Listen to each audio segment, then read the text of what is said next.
aabba iyo wiilkiisa isla muddo 24 sano ah waa qiso aad u cajiib badan oo ka dhacday waddanka China. Film ayaana laga sameeyay dad badan ayayna noloshooda saameyn ku yeelatay qisadan. 1997 aabba lagu magacaabo Guo oo ku nool waddanka China ayaa waxaa laga xaday wiilkiisa oo xilligaas jiray 2 sano. afduubka wiilkiisa loo geystay odagan aad ayuu uga argagaxay. booliska ayuu xilligaas u tagay si wiilkiisa ay ugu raadiyaan, laakiin booliska caawino fiican kama uusan helin oo way ka gaabiyeen caawimaadda ay siin lahaayeen odagan wiilkiisa laga afduubtay. ugu dambeyn waxa uu go'aansaday in wiilkiisa uu asaga raadsado. 1997 dabayaaqadeedii odagan waxa uu qaatay go'aan ah in wiilkiisa uu asaga lugihiisa ku raadsado. waxa uu qaatay mooto uu waqtigaas isticmaalayay, waxa uuna sameeyay mootada gadaasheeda ayaa waxa uu ku dhajiyay sawirka wiilkiisa oo 2 sano jir ahaa.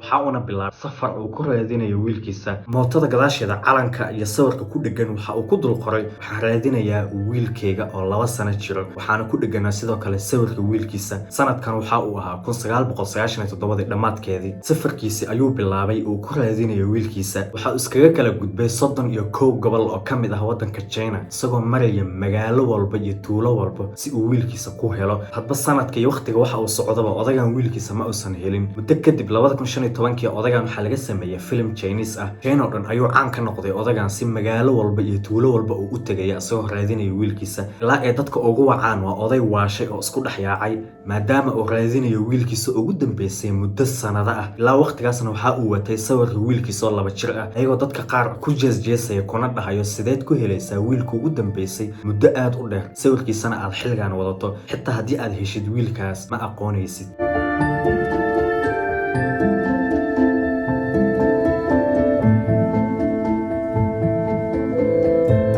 kadib aabahan dhibaataysan qisadiisa waxaa maqashay hay'ad u dooda xuquuqda, waxaana pressure lagu saaray booliska iyo dowladda waddanka China sidii odagan wiilkiisa ugu soo heli lahaayeen. sanadkan aan ku jirno 2021 booliska waxa ay bilaabeen waliba kuwa secret service-ka ama sirdoonka loo yaqaan China in odagan wiilkiisa ay raadiyaan ayagoo isticmaalaya DNA dhacaan odaga laga soo qaaday. waqti aad u gaaban kadib ciidamada sirdoonka China waxa u sahlanaatay inay helaan wiilka, laakiin aabahan asagoo la leeyahay waa uu waashay waa isku dhex yaacay ma uu helayo wiilkiisa. kama uusan quusan juhdiga iyo dadaalka uu ku bixinayo raadinta wiilkiisa, asagoo intaasoo gobol iyo intaasoo mayl u jareeyay kaliya inuu helo wiilkiisa oo ugu dambeysay muddo 24 sano ah ka hor. ugu dambeyn ciidamada sirdoonka China waxay kulansiiyeen ay isku keeneen aabahan iyo wiilkiisa. ana u joodaan farxadda iyo siday isku marxabeynayaan. ka waran farxadda oo aabahaas dareemayo. aabba 24 sano ah laga afduubtay ama laga xaday wiilkiisa, raadinta uu waqtigaas u bilaabay iyo helitaanka maanta uu helay wiilkiisa.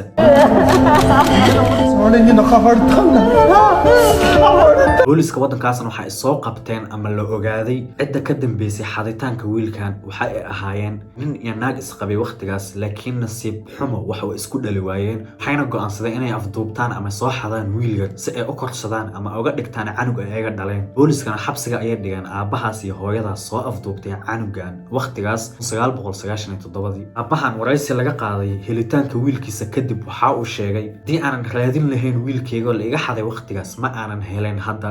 可能孩子能找到。我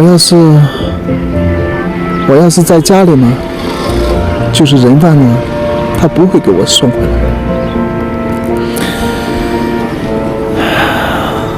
所以就是从97年年底，我就开始这样找了。 aad ayuuna ugu farxsan yahay. keligiina ma farxsanay, waxaa farxsan familkiisa iyo dhammaan bulshadii isaga la murugeysaneyd oo la qaybsanaysa dhibaatada. filimka soo baxay 2015 actorka jilay ayaa ugu mahadceliyay helitaanka odagan uu helay wiilkiisa.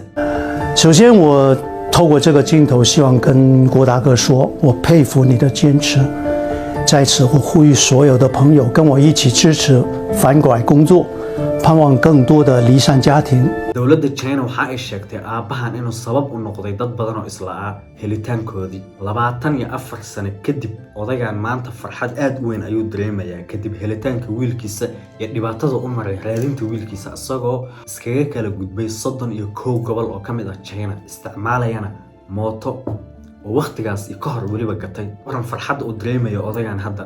safarka waxaa uu bilaabay asagoo dhalinyaro ah maanta asagoo waayeel ah ayaa waxaa uu helay guusha iyo natiijada safarkiisa qisadeenina maanta intaas ayay noogu eg tahay haddii aad muuqaalkan ka faa'iiday ama aad u aragto faa'iido inuu yahay nagu soo biir subscribe dheh si ay anagana noogu noqoto dhiirigelin